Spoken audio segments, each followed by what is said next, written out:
I'm Chris Ayers, Associate Head Coach at Clemson. 3 things I think parents must know about recruiting is the first thing is be transparent. Ask those college coaches those tough questions, whatever it is that you want to know, ask them and find out. The second thing is be a parent. Motivate your kids. Yeah, it's okay to be tough on them, but just be a parent a lot of times too. And then the last thing is to just find the right fit for your daughter. No matter what it is, don't go for the bells and whistles. Whatever the right fit is. So this is gonna be good. That's what I was trying to tell you a while ago, but But he didn't want to come on the podcast. Anyways, what would you say is different as it relates to recruiting now versus back then? The landscape has changed because of NIL. Back in the day with recruiting, relationships matter. And they matter a little bit now, but now it's money involved. At the end of the day, it's kind of like who got the biggest bag. A water bottle at the Dallas Cowboys game costs $8. Right. But at the gas station, it's $1.99. But it's the same water bottle. You can't tell me that the value is different just because it's in the stadium and then you put a cap on that. Can you say that one more time? I have to find players that fits my head coach's coaching style. That goes back to don't recruit the school more than they're recruiting you. Mm-hmm. People don't understand the difference. Like playing bad, but you just can't look bad while you're doing it. And that's just bad body language. What's the biggest adjustments you feel like high school athletes got to make? Being a gym rat. Yeah. Because high school, your mom's picking you up, your trainer's calling you. You got to be there. They go to school, they go to practice, they train at night, and then when they get to college, you're begging them to get in the gym. If I'm a 9th grader and I get a chance to play on the 17U team, and that 17U team is pretty good, I can get minutes, that's fine. To you, that's better than them playing 15s and dominating. Just like the transfer portal, the AAU portal is real. What are your thoughts on kids switching from team to team to team? Honestly, like back in the day, that was frowned upon. Honestly, the way things are, I think you got to do what's best for you. You only get one shot at this. Welcome to It's Just Different podcast. We bring on people who have been where you're trying to go and or have helped countless athletes get there. I'm your host, Ashley Roberts.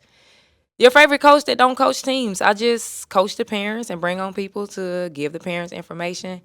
And I got a guest for y'all today. I don't do introductions. We just get right into it. What up? What's going on, y'all? What's going on? How you feeling? I feel good. Finally to be on the podcast. I'm just really just going to say that you finally told me yes, so. We ain't going to tell everybody the real story, but it's all good. Because you've been telling me no. I'm here.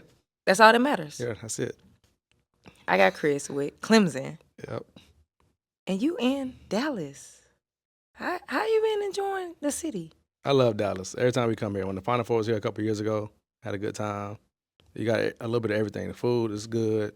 The talent is good. There's always some athletes in Dallas too, so. How long you been at Clemson? I just finished my first year. Where were you at before? 6 years I did at Ole Miss, and then before that I was a grad assistant at Georgia Tech. And then before I got into college, I was coaching high school and AAU boys and girls. So you went from AAU to grad to Ole Miss. Yep. To Clemson. And who did you coach AAU with? When I was coaching girls, it was with Essence, EYBL team. And then when I was with boys, it was Team Breakdown. So this is going to be good because you really know it from like the AAU side and the college side. That's what I was trying to tell you a while ago, but But he didn't want to come on the podcast. Anyways, we start this podcast off with what's different. The name is It's Just Different. I think that the game of basketball is different, whether good or bad. Mm-hmm. What would you say is different as it relates to recruiting now versus back then? Back then could be 2-3 years ago. Yeah, I think right now with recruiting, the landscape has changed because of NIL. Yeah. Back in the day with recruiting, relationships matter.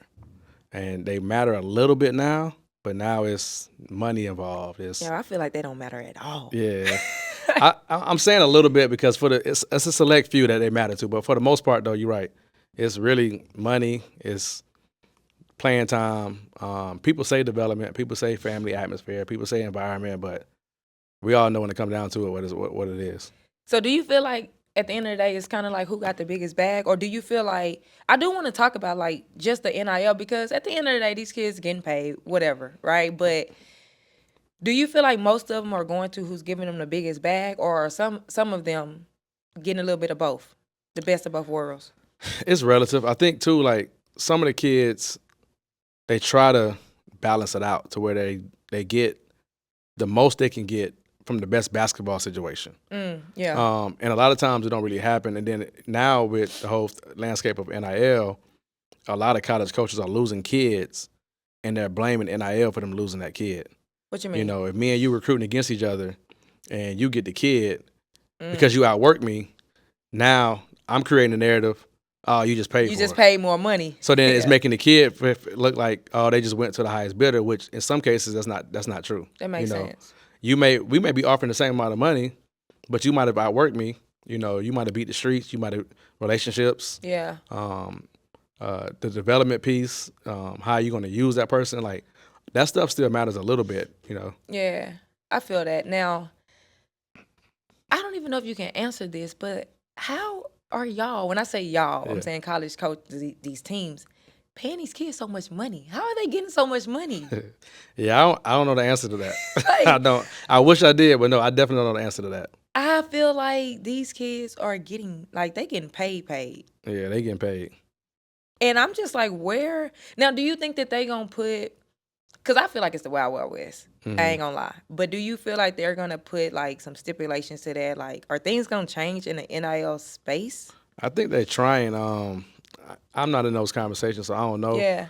I just think it's hard though. Like, and I tell people all the time, like college coaches, when I talk to them, you can't base what you think somebody's market value is because Yeah. it's different. It's perspective, right? It's a water bottle at the Dallas Cowboys game costs $8, Right. but at the gas station it's $1.99. But it's the same water bottle. You can't tell me that the value is different Right. just because it's in the stadium and then you put a cap on that. Now you just hurting that kid's stock. Yeah. That makes sense. I can get with that. Congratulations on taking the first step, and that's watching this episode. But you need something more. You really need a community of parents that's going through the same thing, that can talk, laugh, share struggles, share wins. You need a community that's going to give you monthly resource drops on how to create a highlight tape, what to send to college coaches, and a community that's going to bring in guests, bring in college coaches, bring in experts to give you information. I got the community for you. The different community, and you need to be there. Click the link in this description, and I'll see you on the inside. How do you feel like, because I do feel like with NIL, a lot of kids are moving around. And to me, I feel like it's like a trickle-down effect. Right. How do you feel like the movement and the transfer, I'm not even going to say NIL, but transfer portal, how do you feel like that's affecting high school athletes? It's affecting them a lot. I actually was talking to somebody about this theory, and I think this could help high school players get recruited, whether it's AAU or like regular high school, because if I'm recruiting a kid from a low major school or mid major school, I have all kind of data. I have stats, I have film, I have everything. And I'm saying me, but like just college coaches in Right. general. Like they may have second guess. Can she really shoot it? Right. How often does she turn the ball over? But now I have some data to You go can back look at and the look at it. numbers. But AAU, you go to an AAU tournament, unless you're tracking everything, you really don't know how well that kid shot the ball. Right. You may go and say, oh, yeah, she went 3 from 6 that game and 4 for 7 that game.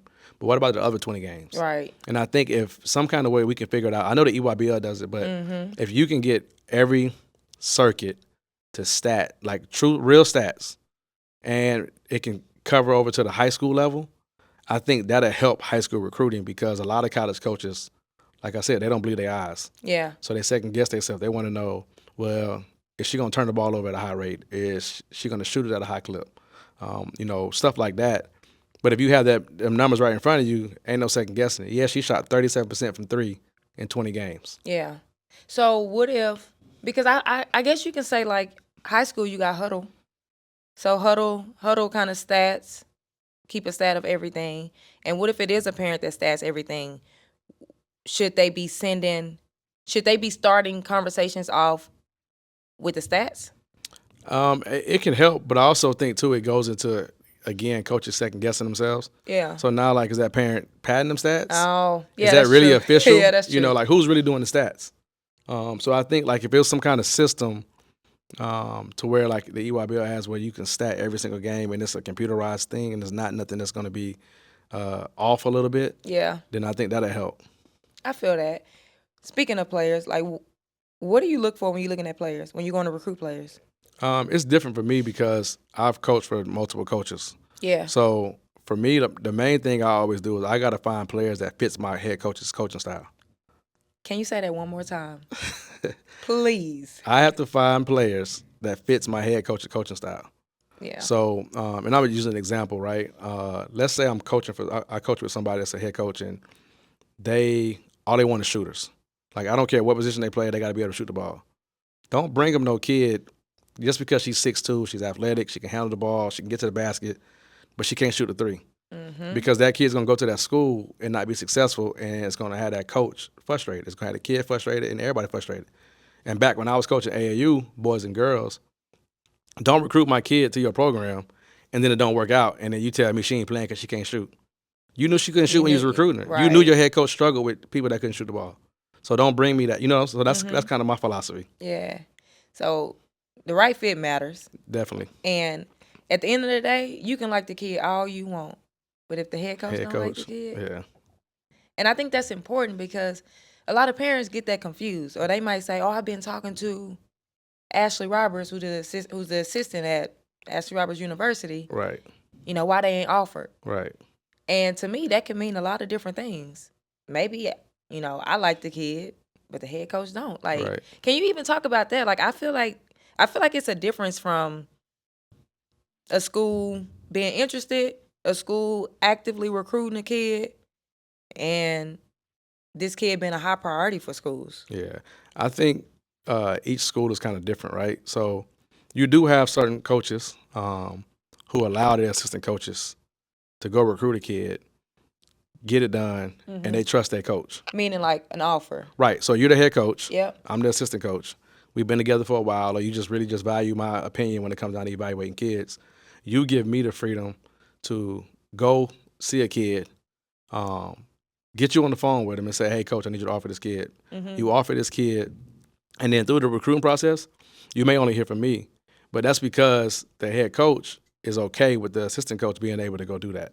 Makes sense. And there's some coaches like that. Now, some coaches, it's not like that. They only, like, if it's out, you got to talk to me and me only, because they feel like you're coming to play for them. But one of my biggest thing is I always tell parents, players from the grassroots level is do not recruit a school more than they're recruiting you. Explain. So if you want to come to Clemson, don't be blowing me up. Don't be calling me. If I'm not calling you and it's not the same, then obviously it's not there. You know what I'm saying? Yeah. Now, I always tell parents this too, like, it is okay for sometimes if you haven't heard from me in a week or two, shoot me a text. Hey, coach, can we get on the phone? Yeah. But if that's you always initiating it, chances are you're not high priority for that school. That's a good point. Yeah. That's a good point. Now, what are we in? 26s is the oldest class? Yep, 26s. So when can coaches talk to when can coaches call 27s? June 1st. That's what I thought. Yeah. So let's say we ain't got to June yet. What should that look like if parents are interested in, and I don't even want to say Clemson, I'm just going to say schools in general. As far as them reaching out, what should that look like? I think there's nothing wrong with reaching out, because a lot of times one of your dream schools, either that school may feel like they don't have a chance with you, or that school may not be connected to nobody in your circle, so they may not even want to waste time. So there's nothing wrong with reaching out. If you got 4 to 5 schools on your radar and it's getting ready to go June 1st, hit them up. Hey, coach, just want to let you know Ashley loves your school. We'll be in contact, hopefully, this and that, and then kind of just build the relationship from there and see how it goes. All right, so I'm finna help y'all parents real quick. Because a lot of them, they done took this advice and they ready to hit up Baylor and Clemson and LSU and Texas and all the schools. Right. I think it's very important to know your level. How can you, what's my question? Yeah, I want to talk about that. Like, a lot of parents don't understand. They don't understand what level their kid is, whether that's, I think D1 got different levels. Then you got D2, you got JUCO, et cetera.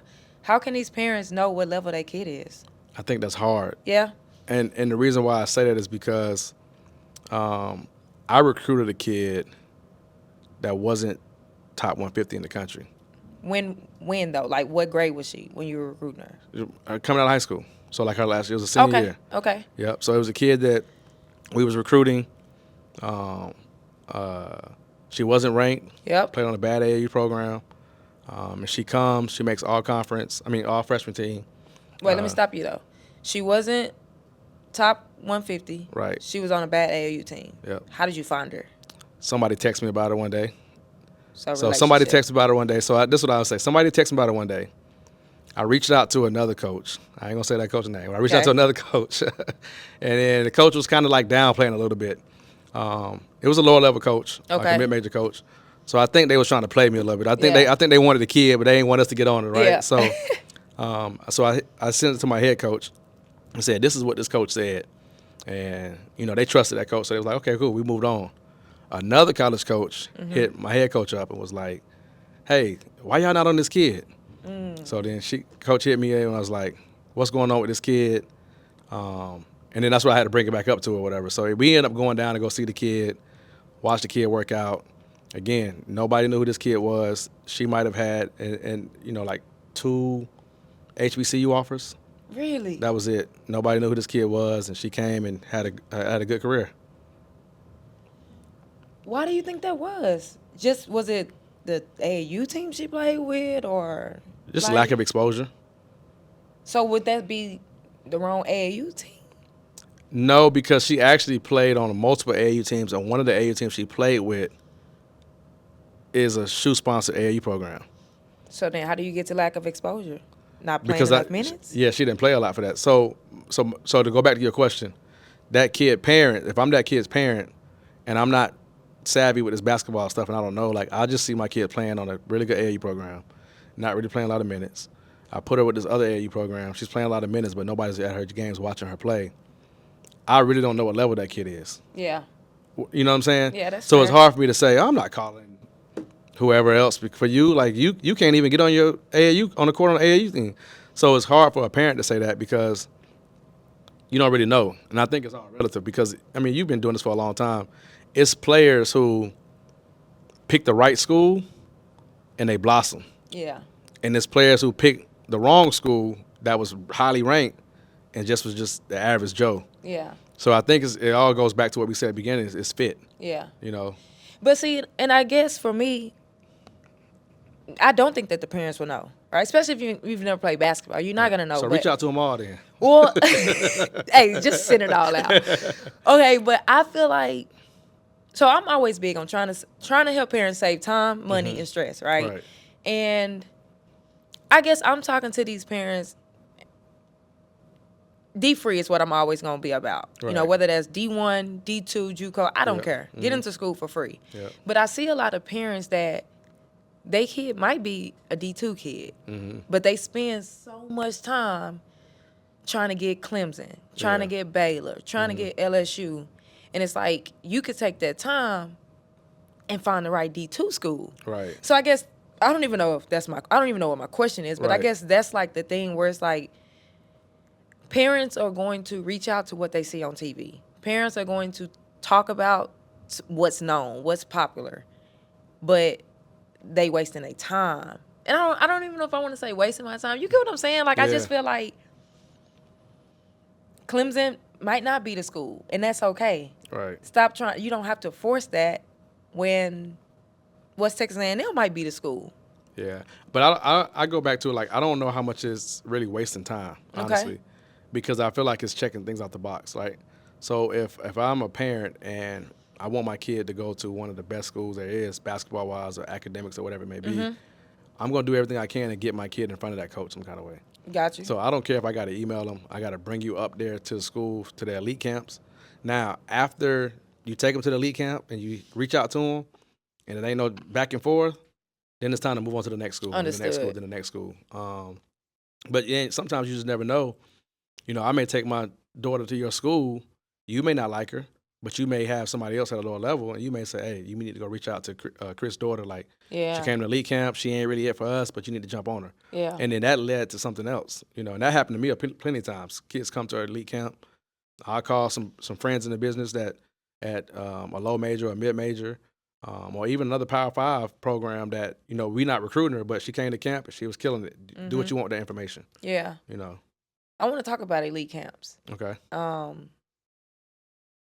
Parents struggle with trying to, elite camp come and everybody throwing out elite camp. And to me, that's what every coach is gonna say. Come to elite camp, we'll evaluate her. Come to elite camp, come to elite camp. How should these parents be choosing the elite camps that they go to? Because they are expensive and you're not gonna hit all these elite camps. Yeah. That's a hard one. That's a hard one. And the reason why I say it's a hard one is because my first 4 or 5 years in coaching college, like I ran our elite camps. I was over them, so I was trying to get kids to elite camp. Last summer when we got the job at Clemson, we didn't have elite camp. Mm-hmm. This summer we're not doing elite camp. Why? I feel like this is how I feel, right? I see you in April, I see you in May, now I see you in June, and I see you in July, and then I see you sporadically throughout the year. What is elite camp gonna do? Mm-hmm. If I haven't made my decision on you by then, if another coach haven't made their decision on you by then, I just think a lot of times elite camps, and then you start getting players that's not elite, quote Yeah, unquote. true. You know, so really, like I feel like it's more beneficial, honestly, to get a kid to come for unofficial, spend time with our staff, see the campus, be around. Mm-hmm. Because once you get elite camp, and I've been a part of it, where you have 5 or 6 kids that are really, really good, Mm-hmm. but they come on campus, they come all this time, and they don't really get a chance to spend a lot of time with the head coach. Right. It may be in the middle of elite camp, it may be at the end or beginning, but then that kid get ready to go home, and they came that whole time, and you got spent like 2 hours with them. Right. So I think unofficials are more important, and that's just for us. I Yeah. can't speak for nobody else's program, but I think for us right now, come to Clemson, come hang out, spend time with head coach, spend time with the staff, see how we move, and I think that's more valuable than coming and playing in elite camp. Now, so not even Clemson specific, but elite camps in general. What should these parents be looking for to choose? Like, let's say you got 20 elite camps, Mm-hmm. and you want to go to 5 of them. How should they choose which elite camp they're going to go to? It depends on that kid's recruitment, Yeah. right? So say you got 20 offers, and they're, say, all Power 5, 20 offers. I would only probably go to elite camps to maybe 2 or 3 of them Mm-hmm. that are driving distance, and then maybe 1 or 2 that may be out of the area. Okay. But I would have my kid pick which ones they want to go to. I wouldn't go to elite camp, Mm-hmm. because again, like I said, those coaches see you in April, they see you in May, they see you in June for the high school, and they see you again in July. I think the elite camps is kind of just a way of just trying to get a bunch of kids all at once. Yeah, I feel that. Let's talk to the kid that is not the P5 kid. Mhm. May not have a ton of offers and want to utilize elite camp to gain some interest. Or the kid that don't have any offers, Yeah. right? So now you don't have any offers, but you have mid majors, even Power 5s, or even whatever, Division 1s, inviting you to elite camp. Mm-hmm. I would go. I would Yeah. go check it out. Now, if it's a lot of money and it's out of your area, then I probably wouldn't try to make that happen. Yeah. But if it's feasible, it's driving distance, it's not a lot, then go to elite camp. Now, most times it's just me. I be wearing 2 hats sometimes. Even when I'm Mhm. talking to recruits, they laugh at me all the time because when I talk to the parents, I also talk to them as I'm their AAU coach Yeah. or their trainer or their high school coach, and I try to give them advice. If I'm calling you to come to elite camp and you come to elite camp and I'm not calling you after that, Yeah.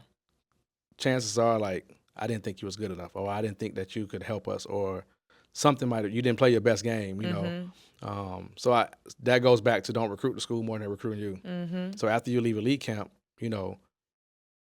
July, August, September, if that coach is not really calling you, trying to come see you, if they're not in your game, if you go to somebody's elite camp in June and they're not watching you in July, cross them off the list. Yeah. Yeah. I would agree with that. Speaking of watching, what immediately stands out to you, good and bad, when you're watching recruits or when you're watching athletes? From a good thing, skill set, just being able to dribble, pass, and shoot. I think no matter what position you are, no matter what level you playing, if you can dribble, pass, and shoot, I think that's going to stick out to any college coach. I had to stop you right there Okay. because, I ain't gonna say everybody, but for the most part, everybody thinks they can dribble, pass, and shoot. All right, you are about halfway through this episode. Hold on, let me get a little closer. I need you to do me a favor. I need you to hit the subscribe button, and while you at it, hit the like button. I know I'm asking for a lot. Go ahead and share this with 2 other parents that need to hear this information, because I'm here to help y'all, and I need y'all to help me so that I can get this information out to more people.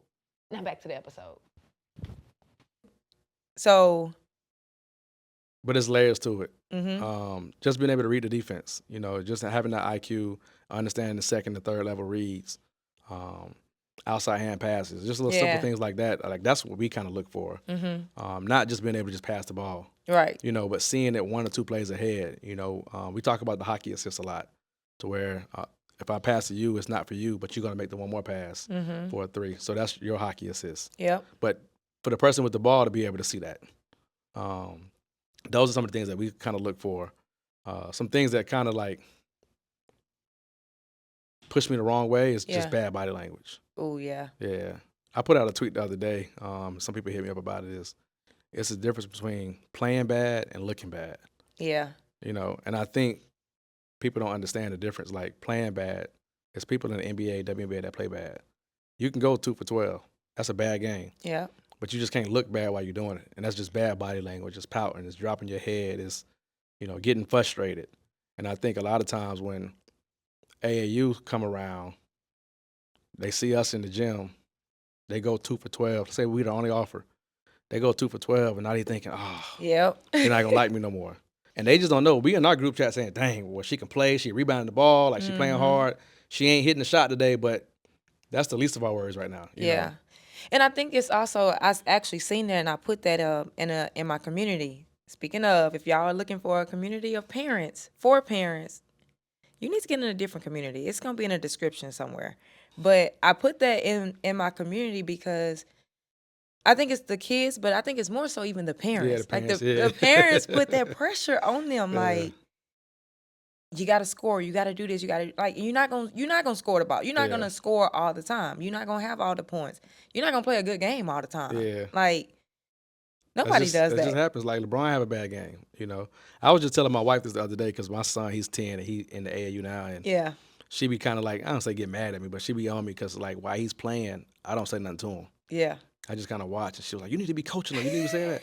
And I be like, listen, when I was coaching grassroots, or I started coaching 10-year-old boys, I didn't want their parents in the stands coaching them and telling them to do this and telling them to do that. So I don't want to be that parent, but it's like you said, though, a lot of times parents put their emotion on the kid, and most times it makes it worse. It makes it worse. Yeah. Majority of the time. Yeah. Like, you're going to make it worse. Speaking of these parents, though, what common mistakes do you feel like parents make as it relates to the recruitment process? I think the most common one I see, and I talk to parents about it all the time, is not picking the right fit, picking what's sexy, what may look good, what is, when I post this on social media, how many people are going to be like, oh, dang, she going there, she going to do this, and not really thinking about, is this really a good fit for my kid? I think a lot of parents get caught up in that a lot of times. Yeah. And I feel like, I mean, you got the NIL part, of course, like you got the money part of it. But I also feel like that's the other reason why the transfer portal is what it is. Right. And in my opinion, besides the NIL, most of these kids are going to the right school the second time. Yeah. Because the first time it was that. I'm going to go to the biggest offer that I got. I want to go to this. And it might not even be the right fit. Right. But it's what sounds the best. It's what looks the best. Yeah. And I'm seeing a lot of these kids that are in the portal going to the right schools now because really it's probably where you should have went the first time. Yeah. So I definitely agree with that. I think, too, like, they also go for the wrong reasons. Yeah. So, like, you don't really understand as a senior when you get ready to go to college what's important to you. You may say, oh, I want to go here because the number one thing for me is winning. Then you go somewhere and all you do is win, but you don't play. You ain't playing. Now you're like, not contributing to I don't the know how win. much winning is right now. I don't know. Or vice versa. I want to go somewhere where I can just play. Like, I don't care. I just want to hoop. But then you losing. And then you losing, Yeah. and he's like, this ain't it. So I think, like, it's the players and parents that's coming out of high school that really understands the top 1 or 2 things that's important to them are the ones that make the right decision when they go to college. Yeah. Now, and you kind of just answered it, but you just said earlier fit and making the right decision. What questions should these parents be asking these college coaches? Because I don't feel like they don't be asking no questions. That's another reason why they go to the wrong school. Nobody asking no questions. Yeah, they don't. But it depends, though. So, like, it could change. Like, I could be recruiting your daughter, and it might be questions that you need to ask me for my program, but it's not going to be universal. So as far as, like, a universal question that How you so, should, though? Like, I feel like, yeah, explain. so for us at Clemson, right, our head coach, Coach Poppy, he gets on the floor with his players. He works them out. Right. He's in there with them a lot. It's not a lot of head coaches that do that. Right. So you can ask me, hey, my daughter's coming to school. How you gonna develop her? Mm-hmm. How often is your head coach gonna be in there? And I'm gonna have an answer for you. But you go to another school and you ask that, and their head coach has never been in the gym. Right, but that's why I feel like it can be the same question because now school A head coach does this, school B head coach does Right, but I said that because it's not a right or wrong, right? Because it's college coaches who's never been on the floor with their players, but they still get their players better. It's not a right or wrong, but if I'm a parent, I mean, I guess I see what you're saying because development is development. Like, I guess I can see that. But I guess back to what you're saying, it depends on what's important to the kid. If That's the what I kid was wants to about get to developed say. by the head coach, then yeah, maybe. But if it's all about just the development piece, period, then it doesn't really matter. Right. So I just can't think of one question or any questions that's like universal. That's for like, I guess it's the typical stuff they always ask. How are you going to use me? But that changes too. Yes, it does change, but I do feel like it helps getting those answers. Like, yeah, we can say like it's a typical thing, but I feel like most parents, they don't even know, like, they don't know how, what's the plan. They don't, and yes, it could change, but at Right. least if I'm a parent and I want to go to Clemson, I'm going to ask those questions. I'm going to ask, where do you see my daughter playing? Like, how will she get developed? If I care about chemistry, I'm gonna ask, do the girls actually like each other? Like, I'm going to ask questions. Yeah, I don't think parents and players understand that coming out of high school though. So How? because it's just like what we said, they think I want to go somewhere that win and just win, Yeah. and so that's what their mindset is at that time. But then when they get there, it's like, dang, winning ain't all that. So you can ask those questions, but you just got to understand really what you want. Like go back to when you came out of high school. It probably can't remember, but like what was the most important for I you? do though. Like, I feel like first of all, I'm not that old. I ain't mean it like that. First of all. But I feel like, to me, okay, for example, let's say me. I knew that I didn't want to go out of Texas. I knew that. So if Kansas State wanted me, now, of course, if that's the only offer, I got to do what I got to do. But for me, if Kansas State wanted me, I wasn't interested because I knew me. Did you take any official visits out of the state? No, because I knew that I didn't want to go out of state. But like I feel like that's where people mess up. They don't really know what they want. That's it right there. That's what it boils down to. Yeah, because I feel like I knew that. Now, I knew, for me, I wanted to be in the Big 12. Like, and these are just things that I knew I wanted. So if it was somebody outside of the Big 12, like, I want to be in the Big 12, right? Like, I kind of knew what I wanted. So that goes back to it then. Parents and players got to know what they want. Yeah. And then I think that's going to trigger the questions. I agree. Because even like, I went JUCO first. I went to South Plains. I was deciding between Texas and Arkansas. I knew that I could have went to Arkansas and played more, did more, but I wasn't trying to play after college. Like, I wasn't trying to go to the league. Right. So for me, and I'm from Texas. So I'm like, Texas, Arkansas. I'm going to Texas. I'm not going to play as much as I would at Arkansas, but I knew that. So I just feel like, I guess it's that, like, knowing what you want and being realistic about what you want. Yeah, I think that's the main thing. Because if not, then you going into something blind. And then you mad when it don't work out. Mad, but then, yeah. Now that makes sense because I don't know, for some reason it's like fog. Yeah. And they don't really realize it until maybe sophomore, junior year, and it's like, this is really what I want. Yeah, but see, and again, I feel like, and we talking general, so like to me, I feel like you you got a lot of different pockets of players and parents. You got the ones who don't know and really want some help, the ones who think they know. Yeah. You just got a lot of different pockets. And I really want to talk to the ones who like just don't know. Like they need the guidance, they want the guidance. And in my opinion, I just feel like they truly don't know what questions to ask. Like even like how you just said, the typical questions. To me, I knew exactly what you were talking about when you said the typical questions. There are some parents that are listening to this right now. It's like, well, what are the typical questions? So like, I think that's the thing. Like, some parents truly don't know. And maybe not at your level, or maybe so, I don't know. But maybe not at your level as much. But there are a lot of parents who truly have no clue what to ask. I think then for those parents, my advice would be is to make sure your circle is really good. Yeah. And what I mean by that, it means like high school coach, AAU coach, trainer. Mm-hmm. Not a lot of people in it though, right? Yeah. Because There's then too many voices. yeah. But if your circle is really good, then and that's what had I wore when I was coaching high school. Now both AAU programs that I was with, boys and girls, is one of the best in the country, so I didn't really have to do it as much.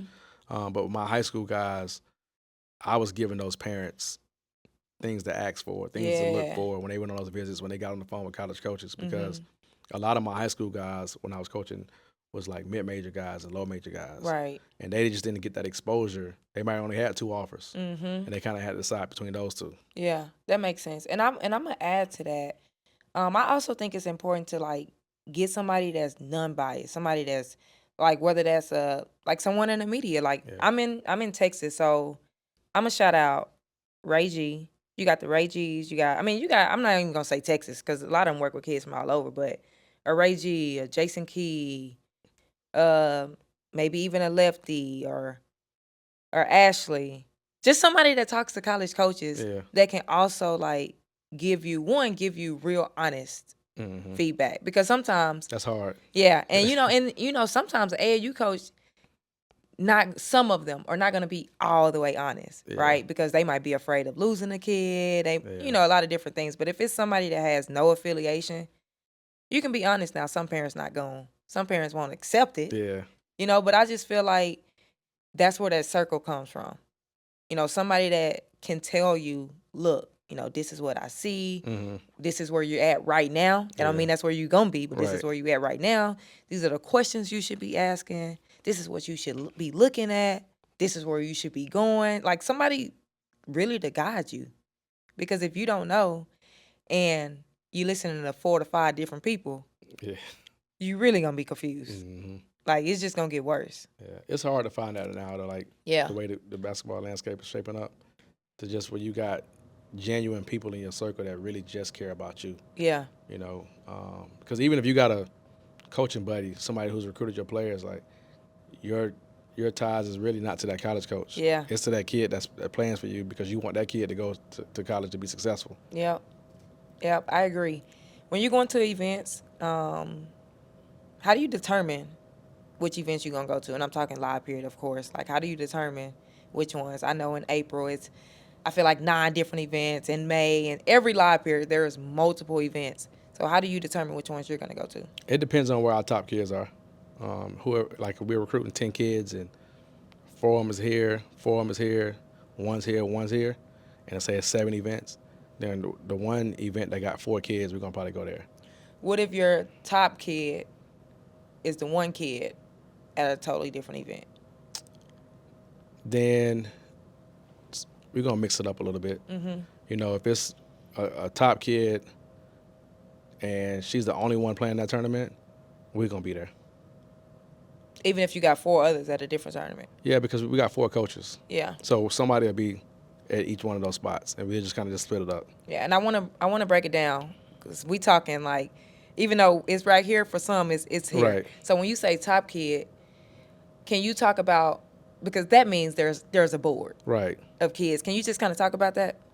Every school is different, but from my experiences, let's say me and you play the same position, and say you better than me, I'm right behind you, and Coach B is recruiting both of us. 9 times out of 10, you're gonna be a top kid. I'm gonna be that second list kid. They're only recruiting me because you may go somewhere else, and then they just come back and recruit me. So it kind of depends, Now sometimes it's it's a situation to where we play the same position. You are better than me, but I'm ready to make a commitment. Coach probably ain't gonna sit around and wait on you. They're just gonna take whichever one commits first. So it kind of just varies each situation. So all schools are different. Some might have 3 point guards that they offering, and whichever one of those point guards commit first, that's who they going with. Yeah. Some may say, we waiting on my number 1 to commit, so 2 and 3 can't commit yet. Yeah. What's your advice when it comes to that? The kids don't know. I guess that's true. Yeah. I guess that's true. But okay, so you don't ever tell, if you're recruiting me, Spidey, and whoever, Ashley. Mm-hmm. What if I ask, like, where am I on your recruiting board? Then I'm probably gonna tell you. Like I've had parents in the past say, "Hey, coach, how many kids you recruiting at her position?" Then I'll tell them. They say, "Well, where's she at?" And I'll tell them. Whether it's, I'll be honest, whether you're the top, whether you're right behind, whether you're here, or sometimes I may say your daughter is better than this kid I'm recruiting, but we got a stronger relationship with this kid in that circle. We've been recruiting this kid for a longer time, um, so it just depends, really. You talked about earlier about a kid that you didn't know about that did really well for y'all. Obviously, you have a list. That's what we just talked about of where you're going. But do you ever take time to watch new kids? Yeah, all the time. What does that look like for you? Um, Word of mouth. Yeah. Kind of like you said, some of the people names you mentioned. I would go to a tournament. You may come up to me and say, "Hey, it's a kid over here, so and so. Go check her out." And I go look at her and decide if she's good enough for us, or if I'm indecisive about it, then maybe I say ask one of our other coaches to go check her out the next tournament, and kind of just keep on our list and just kind of keep on our radar. Yeah, I like that. Now, we're in AAU season, and just like the transfer portal, the AAU portal is real. Yeah. What are your thoughts on kids switching from team to team to team? My thoughts. Honestly, like back in the day, that was frowned upon. It was kind of like, oh, they hopping from team to team. They gonna do it in college. I think right now, honestly, the way things are, I think you got to do what's best for you. Yeah. You only get one shot at this. So if you are playing for a coach, because a lot of times players leave for all different reasons. It's not always the same people, same reasons. So if I'm playing behind somebody AAU and I'm not getting the minutes, then I want to be able to showcase my talent. And I know it's going to be some coaches out there to say, well, outwork her, beat her out. But that's not always the case. Right. Or I'm in this area, it's a big time AAU program that I'm on because that's what everybody's doing. I want to play on the shoe circuit or whatever it may be. But that coach, like his coaching style, her coaching style may not even be fit for me. So yeah, I'm playing, but I'm not really playing to my strength. But while this local AAU program around the corner, my strengths to stand out a little bit more. So now I want to go play for that team. And then sometimes you don't know until you're in it. Yeah. So like I don't like look at it as a bad as, but now you can't just keep hopping.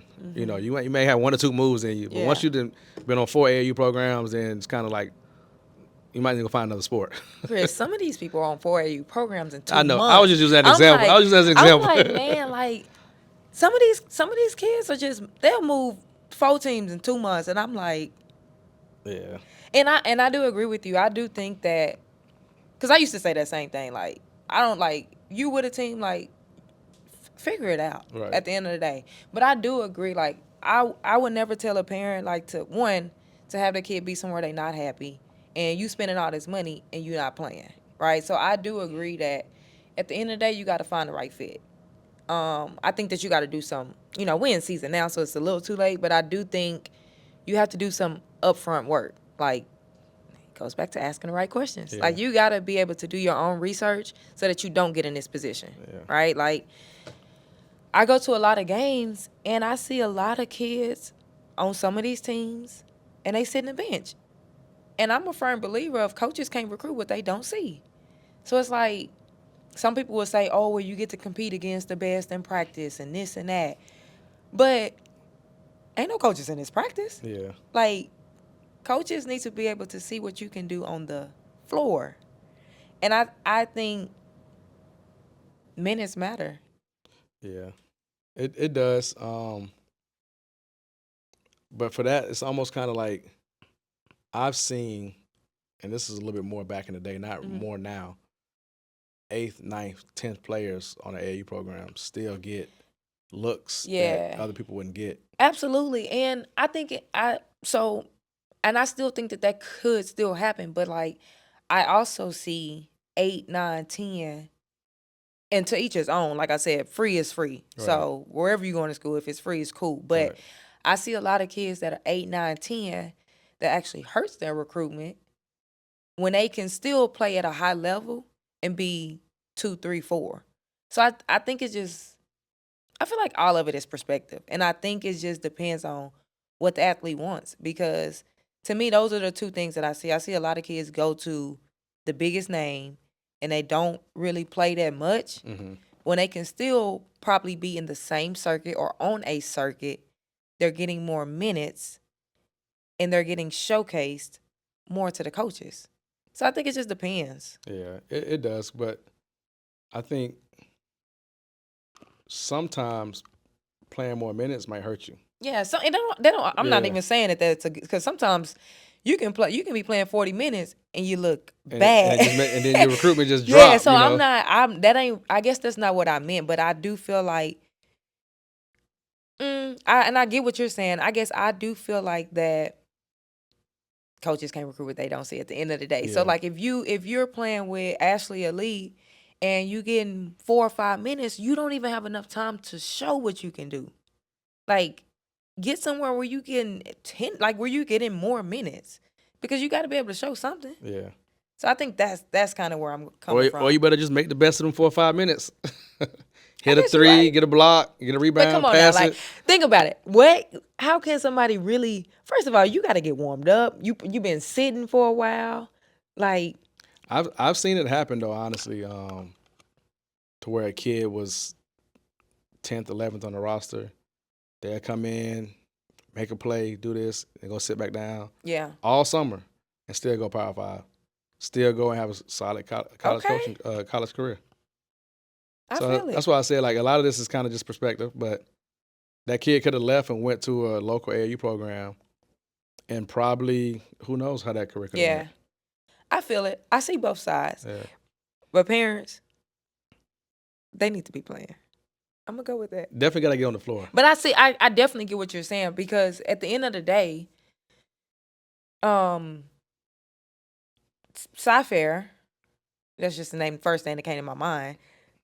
Sci-Fair might can go be 10 and 11 on Sci-Fair. You not getting that much minutes, but the level you're playing, the environment you in, the people you playing against, the 4 or 5 minutes you get, you productive, and it works out. Versus you going to Ashley Elite and you're playing 30 minutes, but nobody's seeing you. You ain't got no relationships, no connections. Yeah, I think that's a different story. So I think it depends on the situation that you in. Yeah, because sometimes coaches kind of overthink themselves sometimes, and they look at Ashley Elite and say, yeah, she playing 30 minutes, she had 20 points, but She ain't, who's she doing it against? she ain't playing nobody. So now it's kind of like, now it's like, dang, so now what do you want that kid to do? Yeah. You know? And I think you just got to find that happy medium. Like, you got to find a good balance. You have to know what you want, what's needed, what grade. First of all, what grade you in. You know, if this your last year and you ain't got no offers and you thinking going to play on this biggest team is going, like, that's a risk. Yeah. Right? That's a big risk. If you a freshman, so like if you got time, yeah, go do that. Yeah. So I think it also depends on where you at in the recruitment process. Like, how much time you got left. Yeah, I agree. So that's my biggest thing. Transition from high school to college. What's the biggest adjustments you feel like high school athletes got to make? Being a gym rat. Yeah. Because high school, your mom's picking you up, your trainer's calling you, you got to be there. And you hear about all these kids in high school are gym rats. They go up, they get up at 6 a.m. to go work out. They go to school, they go to practice, they train at night. And then when they get to college, you're begging them to get in the gym. Yeah. And I've seen it from all angles. I've seen it from people that I've coached. I've seen it from people that, when I was coaching high school and AAU, I had them kids in the gym two or three times a day. Yeah. They go to college and their college coach calling me saying, Chris, so-and-so ain't in the gym. I'm like, huh? Right. So I think that's the biggest thing, just creating habits, like pro mindset habits. Being in the gym, nutrition, pace. That's one of the biggest things too. And always defense. I don't care how good you are. Getting to college, just making that transition to learn how to play that coach's defensive style, is always an adjustment. So defense is key. Yeah. You prefer defense or offense? Depends. It depends. I mean, I would probably say defense, because I feel like you can teach offense. You know, easier. You think so? Yeah, I feel like you can teach. I feel like you can teach defense. The reason why I said that is because I feel like defense is kind of a lot of here. Yeah, that's true. So Yeah. yes, depending on your defensive scheme, you may sit back a little bit more. You may be in the gaps a little bit more. So it may not take a lot of this. But again, when you're guarding man to man, 1-on-1, it takes this. Yeah, that's a fact. And sometimes it's just people that just can't defend no matter what's going on. Yeah, I feel that. But offense, like you should be able to teach somebody to get better at handling the ball. You should be able to teach somebody to get better at shooting the ball. So I think it's easier to teach that than it is to teach somebody to just sit down in front of your man and stop him from scoring. When you think of a scoring mentality, though, like I feel like you got to have that. Like I don't think you can teach that. No, you're right. Like to be just a bucket getter. Yeah. I feel like you got to have that in you. Yeah. I just keep looking down at your shoes. What size shoe you wear? It depends on the shoe, honestly. So probably like a 9.5, 10 in men. Oh, so them not my size. No, I don't think so. Okay. You want them? I do. Like I really like those. So I've been looking at them, but I don't know if you would have gave them to me anyway though. Because you've been telling me no about the podcast for. Yeah. Next episode we're gonna talk about what really happened on the podcast. Chris, what advice? Actually, before I go to advice, because this I actually just got a message about this. It's crazy. So a parent just texted me. Playing up. Do you feel like athletes should play up or play grade level? And I'm going sophomore, junior season. You talking about AAU, right? Yes. It depends on the opportunity, right? So if I'm a 9th grader and I get a chance to play on the 17U team, and that 17U team is pretty good, and I can get minutes, then that's fine. Like I'm an agreement to that. So you would rather, take that same one. You'd rather a 9th grader play up if they can play 17s and get minutes, limited minutes. To you, that's better than them playing 15s and dominating. I don't know. That's a tough one. And the reason being is because if I'm playing my age group and I'm dominating, then I got to figure out from like how are you gonna get better? Yeah. Right. So I was talking to one kid one time, and she played her age group, and she's clearly one of the best in her own age group in the country. So I was just telling her to like work on your game while you're doing that. Right. Right. Because she really not a great 3-point shooter. But when you go watch her play her age group, it's head down, get to the basket, it's finished. Can't nobody stand in front Makes of her. sense. It's crossover, get this boogie, Yeah. So I was just telling her, like, and they beating the teams by 20 points. So work on pull-up jumpers. Work on threes, That makes sense. Especially when you up by 20, you playing your age group. Don't just keep playing the same style. Try to work on some things that some of your weaknesses. Maybe go to the game and pull a Larry Bird and just say, I'm going to play this game left-handed. Yeah. And work That's on your left funny. hand. I tell athletes all the time, middle school basketball, because everybody the best player on their team. Yeah. And I say, listen, just use middle school and just work on your left hand It was the a whole kid time. in middle school, too. It was a kid. She was going to, so I was just telling you, middle school games, just work on your game. Yep. Just go left. Do everything going left. Yeah. Because that's where you're struggling anyway. Just do everything going left. Yep. That's funny that you said that. I want to talk to the overlooked kids real quick, or the ones who say they overlooked all the time. I get that a lot. I'm overlooked, they not recruit me, this and that. What advice would you give to those athletes that are overlooked or think they're being overlooked? First, find out why you're being overlooked. So let's just say I'm in a city, and it's 2 Power 5s right here, it's 2 mid-majors right here, and neither one of them are recruiting me. Like, have an honest conversation with those coaches. Hey, coach, listen, I just want to know why you're not looking at me. What do I need to get better at? And then whatever that coach tell you, don't get offended. Yeah. Go work on it, And then let's just say all the coaches say is because you can't shoot. Then spend time in the gym getting your shot better. So then when July come around, you're shooting it. Now that same coach. So if they still overlook you, then give me something else. Almost kind of be like, I don't want to say a pest, but like, just be hungry with it. So whatever it is, just kind of just keep staying focused on whatever it is and just keep grinding. Don't worry about what nobody else say. Don't worry about what nobody else do. Figure out why you're being overlooked, because all it takes is just one school to offer you a scholarship. Yep. I like it. I knew this episode was going to be good. Of course. I knew it was going to be good. I'm glad you came. I'm glad I came too. It's a 2026. It's her last AAU season. She's nervous. She just want an opportunity, and she's anxious. Can you look in that camera and talk to that 2026? My advice for you is This one. just I think this that one right one. here. Yep. All right. My advice for you is to just keep grinding. Like I just said, it just takes one college coach to believe in you. So no matter what, just keep grinding, get in the gym, shoot 500 shots a day. You know, no matter what, everybody needs shooters. So if you just keep grinding, that's one thing that you can do is just get in the gym from now until July. I promise you'll get something. I love it, man. Before we end, the people need to know about Clemson. So it's your turn to just tell them anything you want them to know. Which camera am I looking at? Which camera is he looking at, Same Spidey? one. All right. Clemson, you know, we just finished our first year. Coach Sean Poppy, he came over, won 2 years at Chattanooga. We kind of had an up and down season last year. We beat some teams we weren't supposed to beat, lost some teams we weren't supposed to lose to, and just know that we are a program on the rise. One thing we always talk about Clemson is the people. You know, you coming out, you see it, the city, the fans, is just a great atmosphere.